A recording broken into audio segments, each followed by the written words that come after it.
Welcome to Hannah's Heart. So Hannah, she's just one of the women who did struggle with infertility in the Bible. No matter who we are, we can be inspired by the fact that Hannah took her pain to God and God heard her and was with her. So when she was praying at the temple, she had been weeping and not eating, and her lips were moving, but her eyes were closed, and the priest was like, "Hey, why are you drunk at the temple?" It can become an obsession when you want a child so deeply. And desiring that baby and to be a mama. Every holiday, every Mother's Day. This is not a show that's going to promise you a certain outcome, but this is a show that says, however God answers your cry, we know that He's enough. Hey, I'm Ann. And I'm Kendra. And you're listening to Hannah's Heart on American Family Radio. So we are super excited about today's episode. It is the episode I wish I had had when I was starting my infertility journey. Definitely. So it's a proactive approach, practical tips to treating infertility.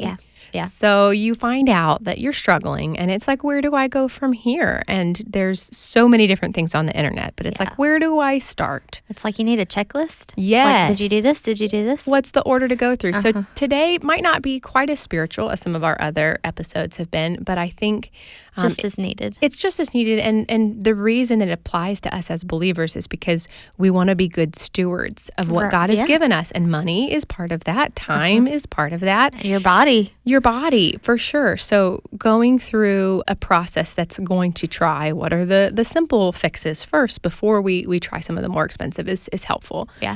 So let's start with the really, really general things. What were some general health tips that helped you at the beginning of your infertility journey? So at the very beginning, I had put on a good bit of weight, especially for like my stature. I had gained about 30 pounds. And some of that was hormonal things. But yes. Literally I had gained 30 pounds in like 7 months. And it's not like I was like just laying on the couch all day and eating whatever I wanted to eat, Yeah.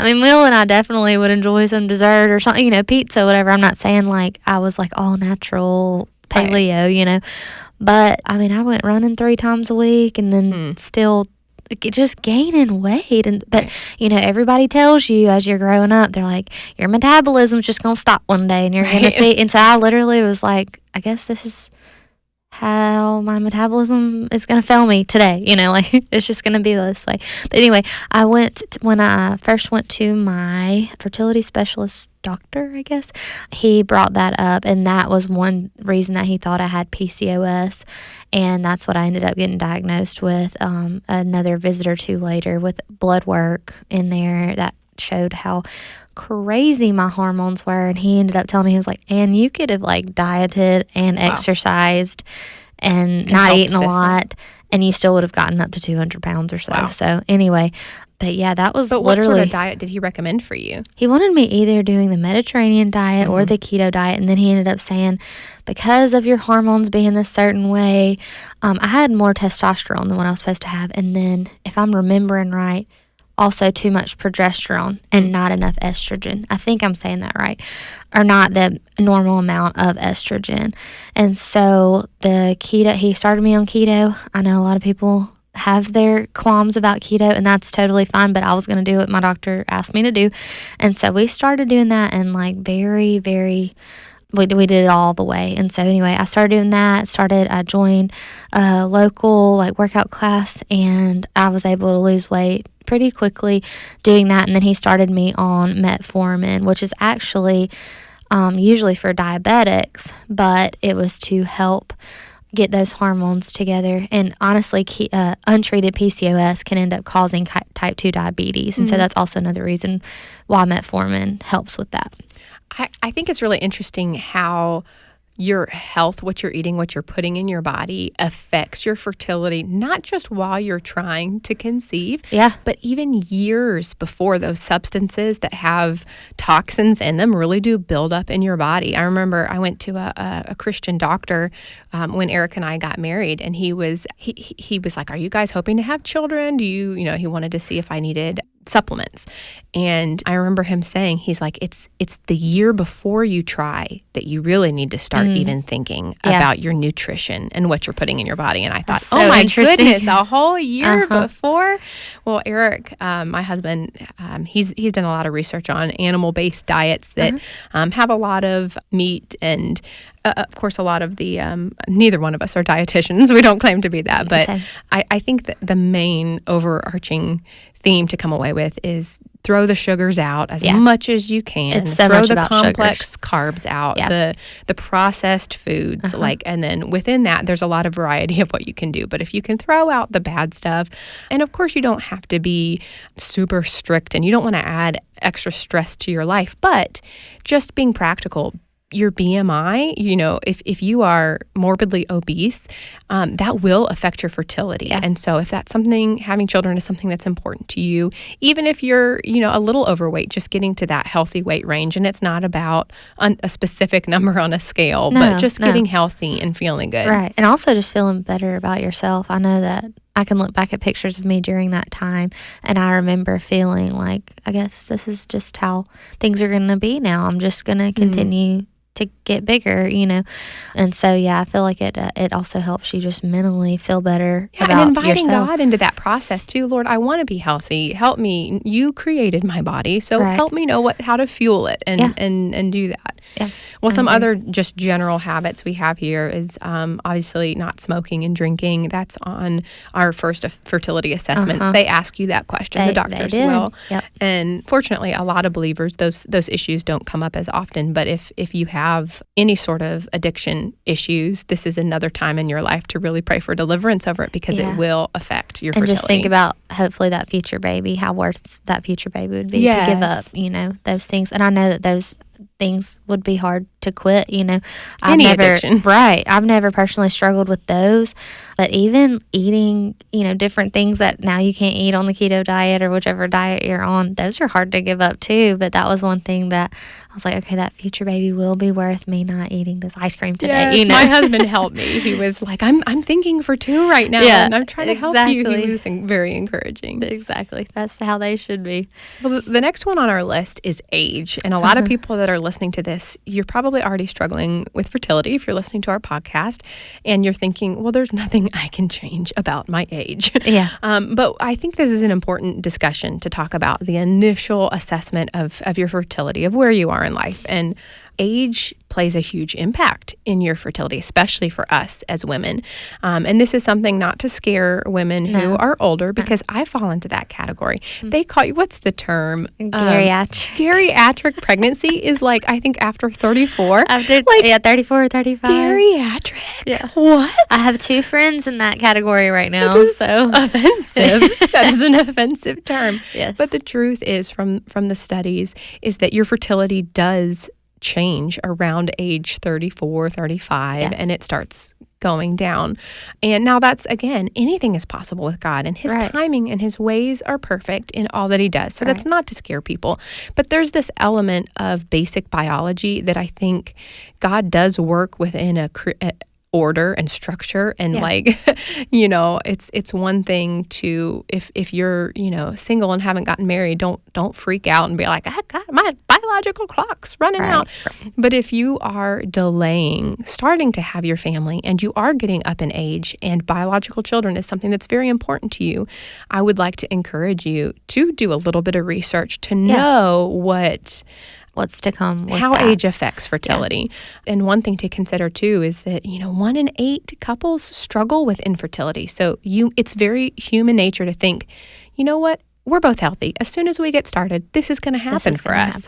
And you often don't know the problems until after you get in and you've been trying. And the thing with fertility stuff is it all takes way longer than you're literally working on your body's cycle.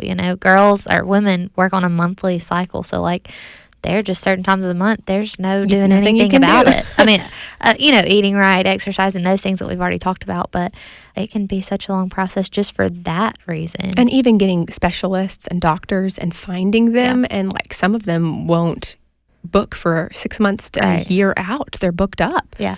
So if you are delaying having children because you think it'll come easy. Take into consideration those factors. Also, for those that are on birth control, I've found a lot of people do have trouble with it getting out of their systems and then being able to conceive. So I've heard people suggest if you want to try in a year, you might consider other family planning methods like, the natural rhythm cycle. And you can Google that, and, certain days that you're fertile and certain days that you aren't. Right. And that allows that medication to get out of your body. It's right. not an option for everybody, but something to consider.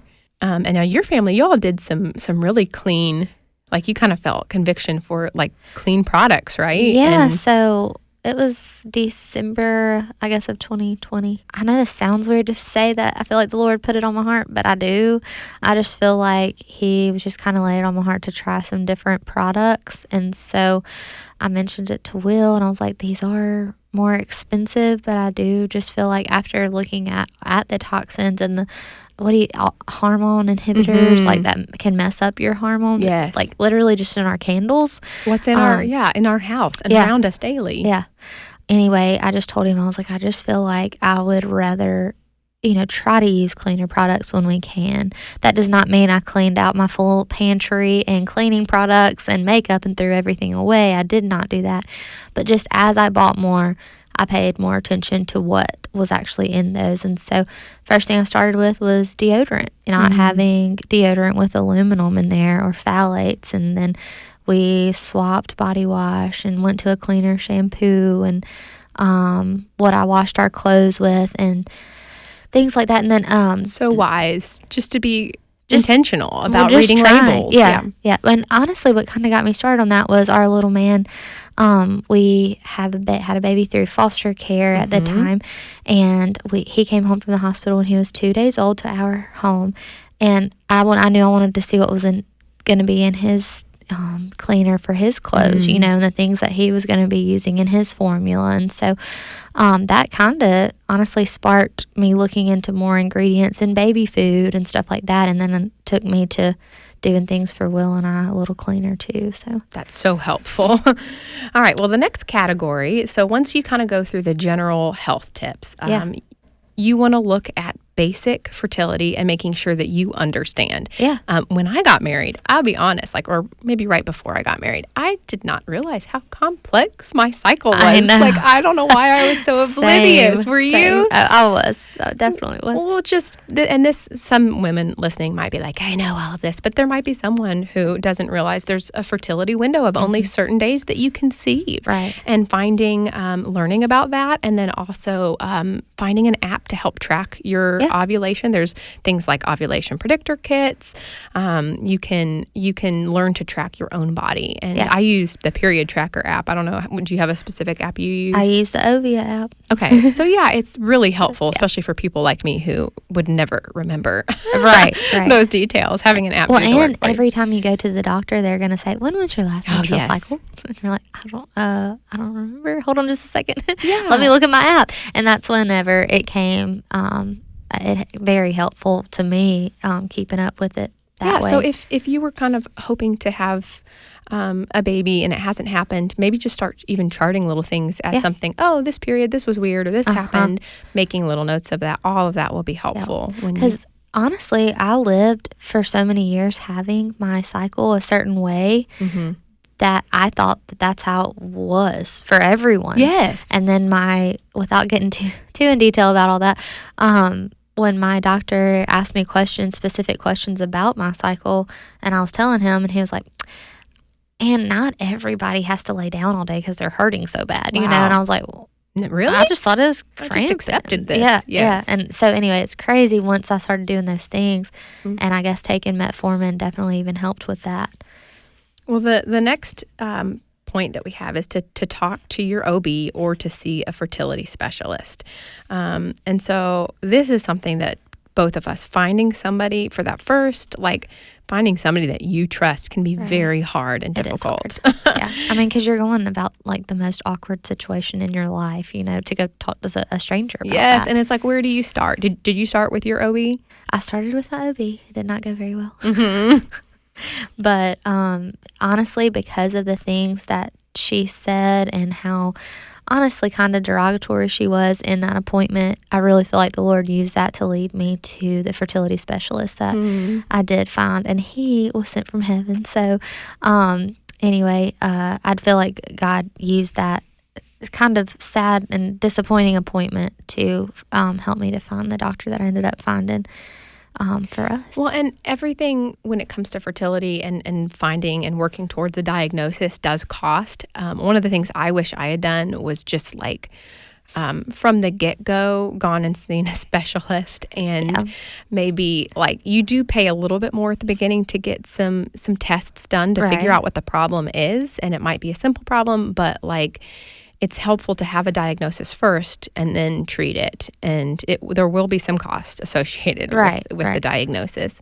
Now, for some couples that get married younger, you might have longer to say, you know what, let's spend 1 year trying this, 1 year trying that. And that's perfectly fine. But being proactive about it, I think is very important when there is a problem. For sure. The testing, let me talk about your tests. What was your first steps for testing and figuring out what's going on? So that was back in 2018.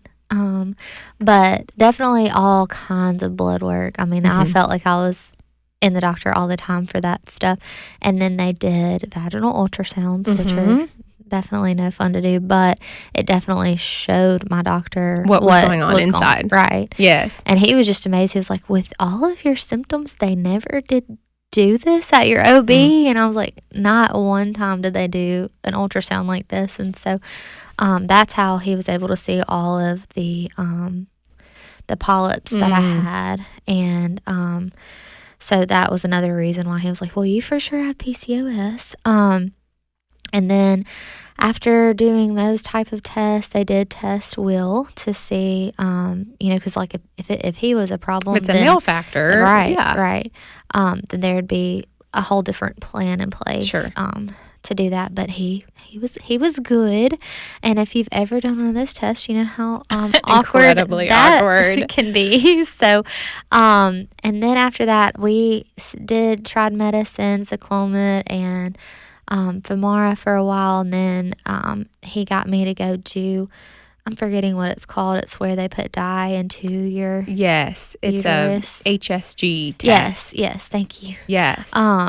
But they did that, and they did find one blockage in there, so then we had to do a procedure to fix that. Some basic surgeries. Yes, just super. Those were pretty minor, but when you're going through it, it's such an emotional roller coaster anyway. Everything feels like one more obstacle in your way. Yes, and it's like, what is this called? What are we doing today? I just remember feeling so tired after each procedure, because it was like, something else. Yeah, and it was almost like, okay, I'm glad you found the blockage, but great. Okay, so that was another problem, Well, let me read through. There's this list that goes through all of the problems and like kind of an order of what kind of tests, and a lot of them are ones you just mentioned. Okay. But I really like, so this is coming from a lady called Dr. Amy. She's known as the Egg Whisperer. As far as I know, she's not a believer, but her information is helpful, and I have had several answers from listening to her podcast. So she calls it the Tushy method as a good way to remember it. So TUSHY. So her big thing is fertility diagnosis before treatment. Let's figure out what the problem is, and then we know how to treat it. So the first thing she has on the list is T for your tubes, which is the test that you just talked about, and an HSG. And so I guess for some women, they have some sort of something blocking. It can be from endometriosis. Right. It can be multiple different things, but something's blocking your tubes. And so what they do is they go in with a kind of a radioactive dye, and they shoot it up, and they watch to see, is this gonna flow through your tubes, right? Very awkward. It's expensive. Yep. But I don't know. I want to say it was a couple $1,000s maybe. Do you remember what your price was for y'all? Fortunately, we went to someone who did not charge that much. Oh my goodness, that's wonderful. No, I know. When you talk about prices and stuff, it seems so different than what my doctor did and for you us. can shop around, but in the moment, it's difficult when you're like, I don't even know who this is or where to call. I wouldn't have known. My doctor did that for me, Dr. Williams. If you mention his name to lots of women in Tupelo, they're like, I in love the Mississippi him. area, yeah. Yes, yeah. So I think one thing with fertility insurance, and that's another point on our thing, is that most states covers nothing. Right. And it makes me mad that they cover nothing, because this is very much a part of being a human. Right. And it's like, okay, you're willing to cover abortions and sex change surgeries and some of these other things, but to have a baby. Mm-hmm. Okay. So at least they consider it elective procedures. Right. So for me, this one was not covered by insurance, right. No, mine unfortunately, at all. So anyways, that's T for tubes. U is in tushy is uterus. And this is what you talked about, having the ultrasound, and they go in and they can just see. And there's two different kinds. One has like a saline that they kind of fills your abdomen, maybe, I forget, but it allows them to see. And then there's one that they just kind of go in with a wand and they can look and see the shape of your uterus. That's where they might notice if there's any cysts or polyps or problems like that. That's where when I had that done, they did notice a few little polyps on mine, and that surgery was covered by insurance in the state of Mississippi. And again, some of you all in other states might be fortunate that some of this will be covered. Right. In Mississippi, a lot was not, but that was different because it wasn't considered an elective procedure. So that's U. S is sperm, and those tests, you mentioned that it was really awkward for Will. One thing that's helpful to know is it's you don't necessarily have to do that at the doctor's office or the clinic. Right. You can bring it with you, do it at home. And there's even, if some of you don't want to go through a doctor or see a specialist, there are even kits where you can do at home and send off and have them analyzed. We were looking into that at one point. I saw that come up. And so the next one is hormones, and you could probably speak to this a little bit more, but we both had the same blood work done. It's a generic tests that they do, your AMH and your FSH, and they're basically testosterone, all kinds of stuff. Hormones affect everything. The whole panel. Yes, and so they'll kind of be able to see some problems from that. They can also kind of see your get an idea between that and the having your uterus examined with the ultrasound. They can get an idea of your follicle count of basically how many eggs are still in your reserve between the blood levels and that. And so I guess good to know. Yeah, as women, we start off with a certain number of eggs, and they're with us when we're born. And so you have fewer eggs in the basket, I guess, as you get older, and so they can see how many are left. And then the last one is your, the Y in tushy stands for your genetic profile. So this is like more DNA testing or genetic things between you and your spouse that might cause some genetic problems. Yeah. And so a lot of this is very good and helpful. I think that's the more expensive. We actually didn't end up having that done because we were able to discover the problem through the other methods of testing. Right. But I know both of us had discussed that with the genetic profile thing, sometimes they will push you to get those tests done. To get some tests done that you're like, well, I don't care if my baby has, like life is life and all is like science. They can predict a lot of things of, we can know if it's a boy or a girl, if they have Down syndrome or not. And so as Christians, there are some issues like that come up. Right. We only have a few more minutes left, but you talked about medications, Clomid, Letrozole. There's some hormone type therapy. Those are some really simple things before you get to the advanced IUIs and IVF. That they can be prescribed, some for the men as well as the women, to help with healthy sperm and to help women with ovulation. Those are some great options. We also kind of talked about surgeries. You had, what was it, cysts removed? Well, not necessarily cysts. It was to check for endometriosis, and then they found a few different things in there to fix.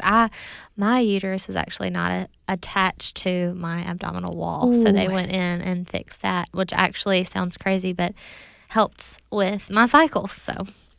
So helpful. Well, so again, just to review some general health tips. Know your basic fertility. try to find a specialist that you can trust and be proactive about it.